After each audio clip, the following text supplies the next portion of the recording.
እኔ ልግባ። በጣም ይቅርታሽ። በቃ በኋላ አወራሃለሁ። በኋላ እንገናኛለን። እንዴ ኤቢ። እሺ አርጁ፣ ምን ላደርግልህ? ምን ላደርግልህ ነው የምትፈልገው? እሱማ ምን ታደርጊልኛለሽ? በቃ እሺ እቀፊኝ። እሺ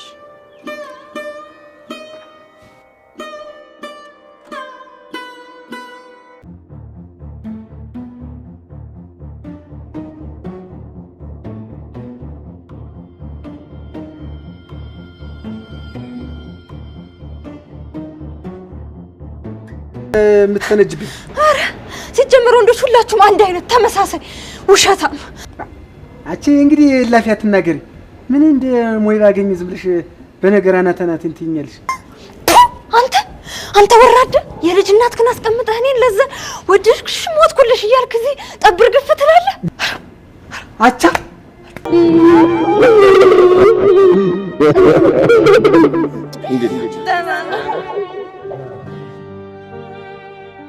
ችግርም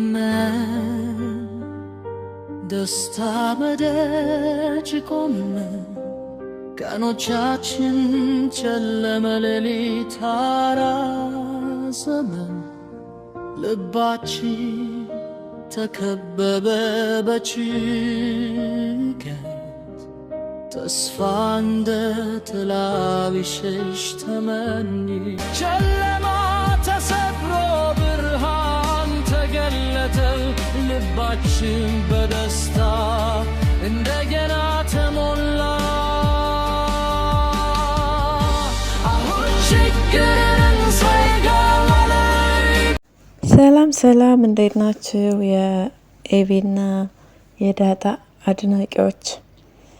በፊት የምታደንቁት ናታንና ዳጣን ነበረ። አሁን ደግሞ ኤቢን።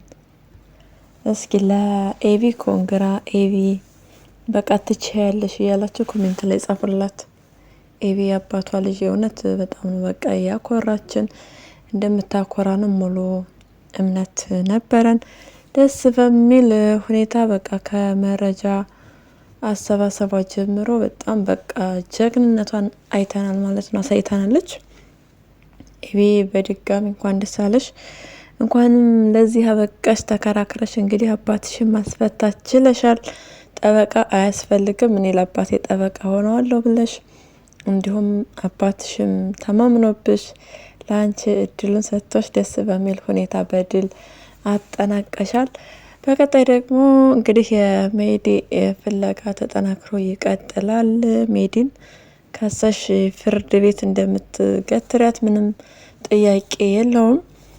ወደ ከርቸሌውም ታስገቢያታለሽ። ምክንያቱም ፈቃድና ፍላጎትሽ ይሄ ነው። ይህንን የፈለግሽበት ምክንያት ስለምትጠያት ምናምን አይደለም፣ ያው ወንጀለኛ ስለሆነች ነው። የሰራችው ነገር በቃ በህግ የሚያስጠይቃት ነገር ነው። ቤታቸው ውስጥ ከእህቷ ቤት እንግዲህ የራሷን ደም አፍሳ የቤቱን ባለቤት ላይ ጥቆማ አድርጋ እንዲታሰር፣ እኔ የሆነ ነገር ከሆንኩ ተጠያቂ እሱ ነው ብላ ሪፖርት አድርጋ እንግዲህ አቶ ደረጀን ለማሳሰር ችላለች። በዛም መልኩ አቶ ደረጀ እስኪጣራ ነገሩ ፍትህ እስኪያገኝ ድረስ ማረሚያ ቤት ነበረ። ሜዲ ራሷን ደብቃ ነው ያለችው። ምንም አልሆነችም፣ ምንም ልትሆን አትችልም። ምክንያቱም በጣም ብልጥ ስለሆነች ራሷን እንዴት መጠበቅ፣ ራሷን እንዴት መከላከል እንዳለባት ታውቃለች። ወደዛ ቤት በቀጣይ አትመጣም። አይኗን በጨዋጥባ በጭራሽ አትመጣም። እንግዲህ ተፈልጋ ካልተገኘች በስተቀረ እሷ እንዴት ተሳፈረች አድርጋ ነው የምታስበው። የራሷ ሮባት የሰው ታማስላለች እንደሚባለው ልጅ ያላት አትመስልም። ልጆቿን ቤቷን ትታ ነው እንግዲህ ዝጋ የሰው ኑሮ እያቦካችና እየቆሰቆሰች ያለችው። በእርግጥ ሀቅ እውነት አላት። ማንኛውም ሴት አትፈልግም እህቷ ላይ ግፍ በደል ሲፈጸም፣ ማንኛችንም ሰዎች አንፈልግ። ስለዚህ እውነትና ሀቅ አላት። ያ ማለት ግን በዚህ ልክና በዚህ መጠን መሄድ አለባት ማለት አይደለም። ስለዚህ ተይዛ ለህግ መቅረብ መቻል አለባት ብዬ አምናለሁ እኔ በበኩሌ። ማርቲ ደግሞ በጣም እየተጨናነቀች ነው። እህቴ ምን ሆና ይሆን? እህቴ ወዴት ተሰውራለች? ሞታ ይሆን እንዴ እያለች እየደነገጠች ሁሉ ነው። ነገር ግን እሷ ሰውን ትገላለች እንጂ በቀላልና በዋዛ የምትሞት አይደለችም። ስለዚህ ማርቲ ማሰብ መጨነቅሽን አቁሚና ደስታሽን ማጣጣም ነው ያለብሽ። ከፊትሽ እንግዲህ ትልቅ ማይገፋ ተራራ ተደቅኗል። ያው ለጋሽ ደረጀ ከባድ ነው። አንቺም ስትሰሚ እንዴት እንደምትቋቋሚው ስናስበው ይከብደናል። በጣም የማይገባሽ ነገር ነው በህይወትሽ የሆነው። ነገር ግን አጋጣሚዎቹ ጥሩ ስላልነበሩ እንጂ አቶ ደረጀ ላንቺ ጥሩ ባል ስላልነበረ አይደለም።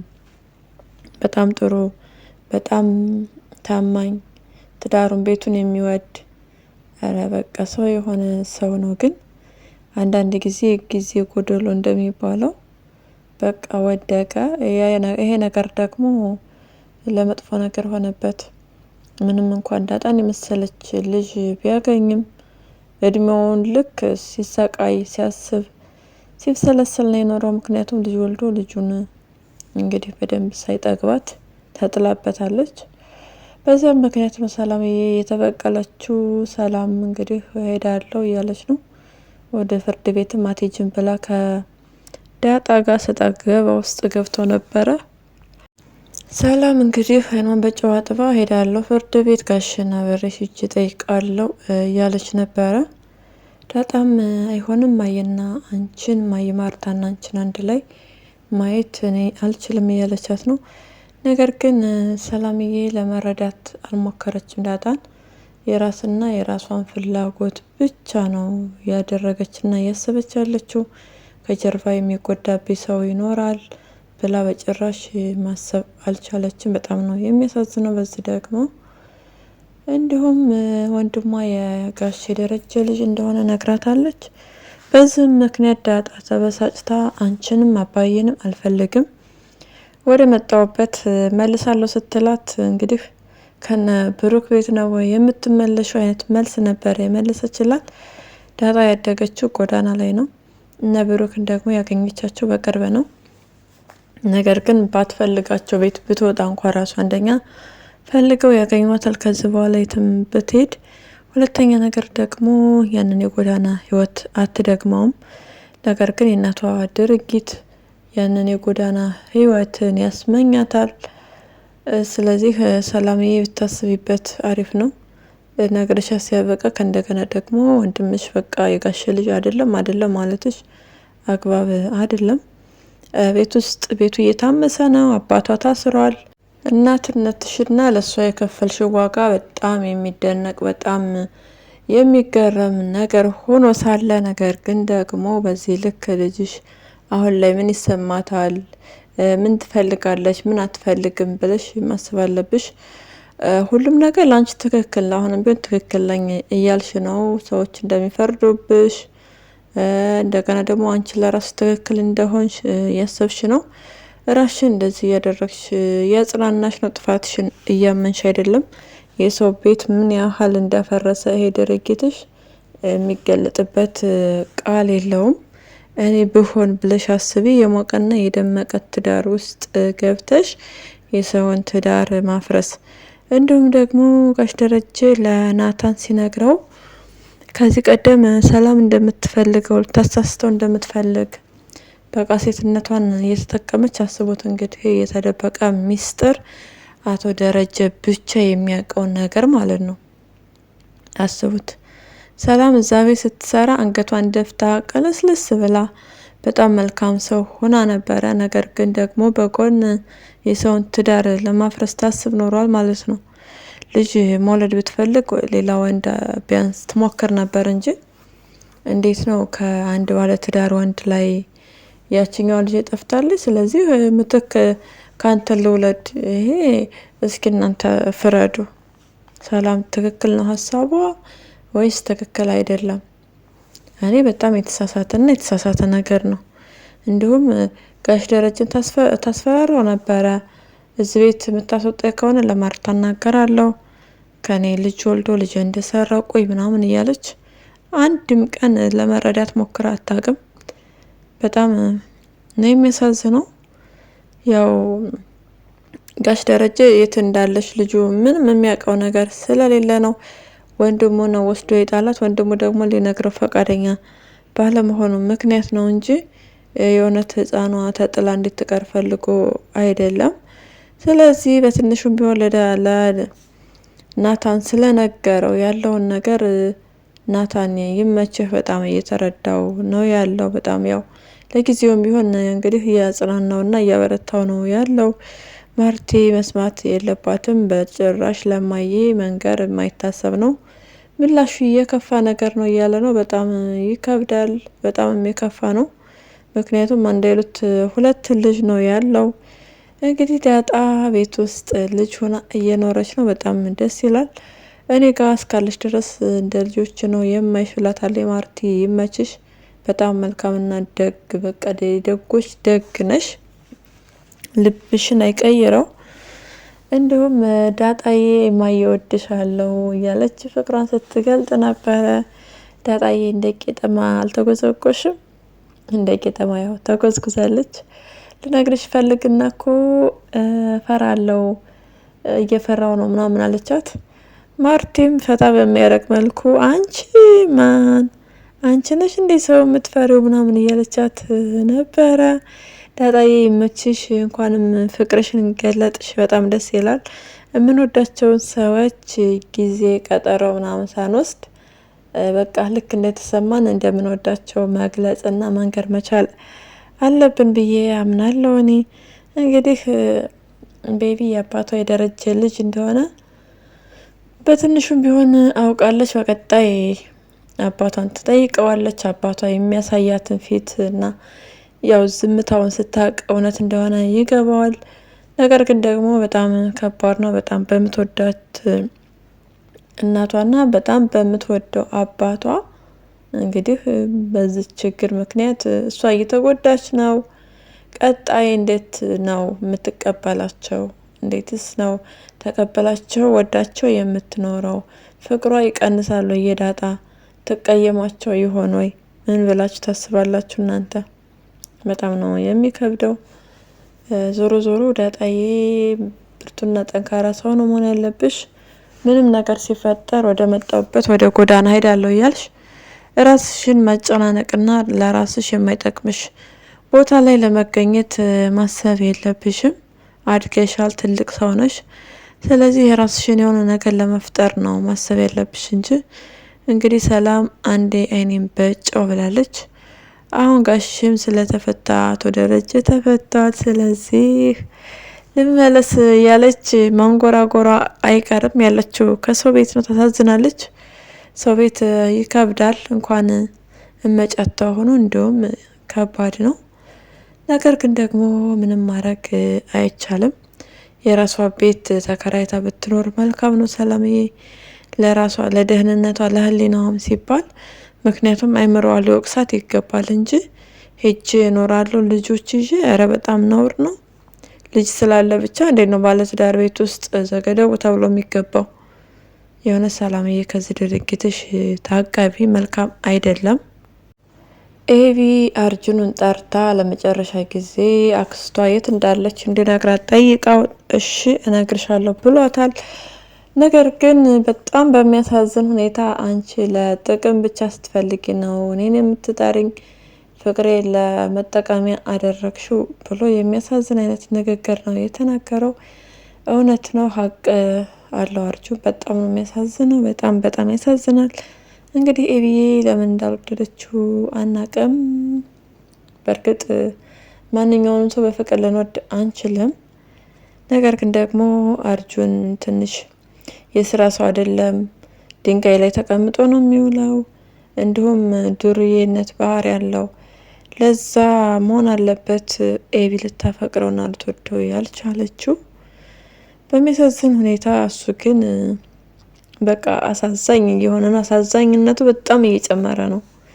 ኤቢ አርጁን ታገባለች በቀጣይ ወይስ አታገባ?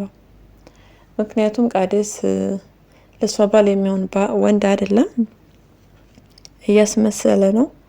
ትህትና ሲያበዛ ሰው ከጀርባ የሆነ ነገር አለው። ስለዚህ ምን ትላላችሁ? አርጁንን ታግባ ወይስ? ምክንያቱም የማይቀየር ሰው የለም። መቀየር ከፈለገ ይቀየራል። ስራ መስራት ከፈለገም ስራ ይሰራል። ስለዚህ አዲስ ሰው መሆን ይችላል።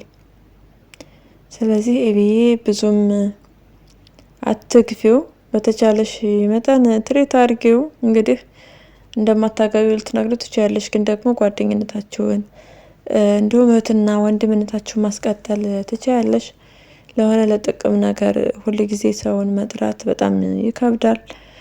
ሌላ ጊዜም ቢሆን ምናልባት ቤትሽ ሻይ አፍልተሽ ልትጋብዡ ትችያለሽ። እንደ ጓደኛ አብረሽው ልትወጪ ትችያለሽ። ከዛ በተረፈ ግን ሁሉ ጊዜ ለጥቅምና ለጥቅም ብቻ ከሆነ በጣም ነው የሚያሳዝነው። እንግዲህ እሱ እቀፊኝ ብሏል። በጣም ሚስኪን ሰው እየሆነ ነው። ይበልጥ እቀፊ ብሏት ስታቅፈው ከጀርባ ቃዴስ መጥቶ አይቷል። ቃዴስ ደግሞ ከዚህ በኋላ ኤቢን ሊያምናት አይችልም። ይበልጥ እንዲሸሻት እና እንዲርቃት ነው የሚያደርገው። ይሄ ነገር ለቃዴስ ትልቅ ምክንያት ይሆንለታል። እሱ ጋር ተቃቅፈሽ አየው በሚል ተልካሻ ምክንያት ወደ ጥፋት መንገድ ይሄድና ጥፋቶቹን በእርግጠኛነት ያሳያታል። ኤቢ ስራ እየሰራች እንጂ መገኘት የሌለባት ቦታ ላይ መገኘት ፈልጋ አይደለም። አርጁንን ፈልጋው ማቀፍ ምናምን እንደዛ እንዳልሆነ ግልጽ ነው። ነገር ግን ደግሞ ቃዴስ የሚረዳበት መንገድ የተገላቢጦሽ ስለሆነ በቀጣይ አቶ ቃዴስ የተባልክ ሰውዬ ኤቢን ለመጉዳት የመጀመሪያውን ወንጭፍ ይወነጭፋል። ነገር ግን ኤቢ ደግሞ ጠበቃ ስለሆነች ከዚህ በኋላ ብትጠነቀቁ መልካም ነው። በኤቢ ዙሪያ ያላችሁ ሰዎች ኤቢ የፍትህ ሰው ነች። እሷ ላይ የሆነ መጥፎ ነገር አድርገህ ዝም ልትልህ አትችልም። ስለዚህ ተጠንቀቅ። አቶ ቃዴስ ማን ጋር እንደቀረብክ እወቅ። እንዲሁም ለዛ እውነቱን አውቃለች። እውነቱ ስላወቀች በጣም ደስ ያለው ሰው ማነው? ደስ ያለው እንደኔ እውነቱን ስላወቀ። ለዛ ልብስ አሰፋልኝ ስትለው ሳይቀደድ እንዴት ይሰፋል ምናምን እያለ ሰው አማርኛው ተቃራኒ ነበረ። ነገር ግን ደግሞ ለዛዬ እውነትን አውቃለች። በመጨረሻም ሴት አወል እንደሆን ካውቄ ነበር ብላ ነጭ ነጯን ነግረዋለች። አቻ ይመችህ፣ እውነቱን ስለተናገርክ እናመሰግናለን። ምክንያቱም የለዛ ህይወት መበላሸት የለበትም። አቶ ገዛኸኝ ንጉሱ ደግሞ ዘራፍ ዘራፍ አካኪ ዘራፍ እያልክ እሱ ዳይ ገባ ጋቢ ያለ እንደው ጋቢውን ቀይረው እስኪ እንደው አሳርፈው ባከህ። መቀየር ባችል እንኳን እስኪ እንደው ጋቢውን አሳርፈው። ምን ጉድ ነህ? እጁ ላይ ጠመጥመዋል፣ ትከሻው ላይ አይለየው ምናምን። በቃ ከተማ ስትኖር እንደ ከተማ ኖር፣ ገጠር ስትገባ ደግሞ እንደ ገጠር ኖር። እንግዲህ አቻ አንጠልጥሎ ከወሰደህ መልካም ነው። ሌላ ዘበኛ መጥቶ ሌላኛው ዘበኛ ለዛ ጥሩ ባል እንደሚሆናት ተስፋ እናደርጋለን። ማርቲና አቶ ደረጀ ደግሞ ይድሯቸዋል በእርግጠኛነት። በእርግጥ ማርቲ በሰራተኛ የተጎዳይ ሴት ስለሆነች ይህንን ስታቅ ከዚህ በኋላ ያላት አመለካከት ይቀንሳል። ሰራተኞቿ እድሜ ለሰላም። እንግዲህ ምንም ማድረግ አይቻልም። ማርቲ ብርታቱንና ጥንካሬውን እንዲሰጥሽ ነው የምንመኝልሽ። ያቺ የቆቅ መረቅ የሆነች እህትሽ ደግሞ ሜድ የምትባል ሴትዮ ተጌታ እንዲታርፊ ምኞታችን ነው። ለዛሬው ያዝንላችሁ ቪዲዮ ይህንን ይመስላል። በሌላ ቪዲዮ እስክንገናኝ ድረስ መልካም ጊዜ እንዲሆንላችሁ እንመኛለን። ለዚህ ቻናል አዲስ ከሆናችሁ ሰብስክራይብ እንዲሁም ሼር ላይክ በማድረግ ቤተሰብ ሆኑ። ሀሳብና አስተያየታችሁን ኮሜንት ላይ ጻፉልኝ።